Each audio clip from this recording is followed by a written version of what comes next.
பசுமை நிறைந்த ஒரு காட்டின் ஓரத்தில் சிறிய எறும்புகளின் ஒரு கூட்டம் வாழ்ந்து வந்தது. அவை ஒவ்வொரு நாளும் சூரியன் உதிக்கும் முன்பே எழுந்து தங்களுக்கான உணவை குவிப்பதில் முழு முயற்சியுடன் ஈடுபடும். அந்த கூட்டத்தில் சின்னு என்ற ஒரு எறும்பு இருந்தது. உடலில் சிறியது, ஆனால் மனதில் பெரிய கனவுகள் கொண்டது. ஒரு நாள் கடுமையான மழை பெய்தது. எறும்புகளின் குடிலில் இருந்த உணவு அனைத்தும் நனைந்து வீணாகிவிட்டது. பல எறும்புகள் மனம் தளர்ந்து உட்கார்ந்தன. இனிமேல் எப்படி வாழப்போகிறோம் என்று சிலர் கவலையுடன் கேட்டனர். அப்போது சின்னு முன்னே வந்தது. கவலைப்பட வேண்டாம், நாம் ஒன்றாக முயற்சி செய்தால் மீண்டும் அனைத்தையும் சேர்க்க முடியும்.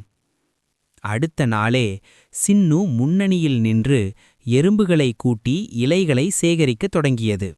சில இலைகள் எறும்புகளின் உடலை விட பெரியதாக இருந்தாலும் அவை ஒன்றாக சேர்ந்து அவற்றை சுமந்து சென்றன.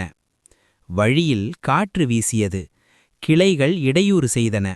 ஆனால் எறும்புகள் நின்றுவிடவில்லை. இவ்வளவு சிரமமா என்று ஒரு எறும்பு கேட்டபோது சின்னு சிரித்தபடி சொன்னது, சிரமம்தான் நம்மை வலிமையானவர்களாக மாற்றுகிறது. நாட்கள் கடந்தன. எறும்புகளின் குடில் மீண்டும் நிரம்பியது. இப்போது அவை முந்தையதை விட வலிமையாகவும் ஒற்றுமையாகவும் இருந்தன.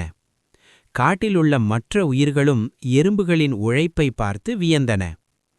அன்று முதல் அந்த கூட்டத்தில் ஒரு பழமொழி நிலைத்தது. சிறிய உடல் இருந்தாலும் பெரிய முயற்சி இருந்தால் வெற்றி நிச்சயம்.